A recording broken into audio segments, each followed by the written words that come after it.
आज नीना को जबरदस्त झटका लगा था। वो इतनी दुखी हो गई थी कि उसकी आंखों से अविरल अश्रुधारा बहने लगी थी।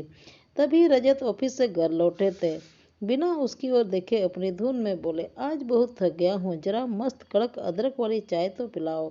नीना अपने स्थान पर जरवत बैठी रह गई थी। कोई प्रतिक्रिया न देखकर अपने जूते मोजे उतारते रजत ने उसकी ओर दृष्टि डाली। अरे या क्या, तुम रो रही हो? फिर अम्मा से कुछ नोक झोंक हो गई है क्या? अरे बोलती क्यों नहीं, मैं कुछ पूछ रहा हूँ।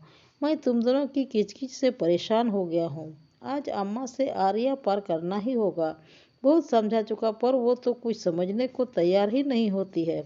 वो बड़बड़ाते हुए उठने को था, तभी नीना ने झटके से उसका हाथ पकड़कर तेजी वहीं बैठा दिया और तेजी से बोली, बूढ़ी अम्मा को सबक सिखाने से पहले तुमको भी तो सबक सीखना पड़ेगा।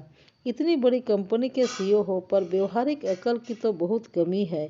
अपने ऊपर आक्षेप वो सह नहीं पाया, चिल्लाकर पूछ बैठा, यानी तुम कहना चाह रही हो कि तुम्हारा और अम्मा का झगड़ा मेरे कारण होता है?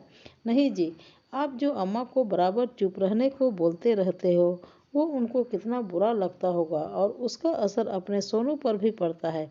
यह कभी सोचा तुमने? रजत को याद आया, आज सुबह ही किसी बात पर अम्मा जी कुछ बोल रही थी और उसने उनको हमेशा की तरह अम्मा तुम तो चुप ही रहो कहकर फटकार दिया था। वो शर्मिंदा सा होकर बोला, हाँ तो इस बात से क्या मतलब है?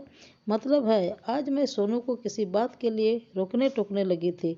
उसने तुम्हारी ही टोन में मुझे जवाब दे मारा। वो थूक निकलते हुए नीना की ओर प्रश्नवाचक निगाहों से देखने लगा था।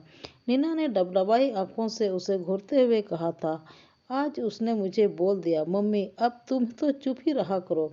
रजत गुस्से से सोनू को पुकारने लगा था। नीना ने पुनः बीच बचाव करते हुए कहा, कभी अम्मा जी को सुधारते हो, कभी बेटे को सुधारते हो। सबसे पहले स्वयं को तो सुधार लो, क्योंकि जीवन के संदेश सबसे पहले घर से ही मिलते हैं।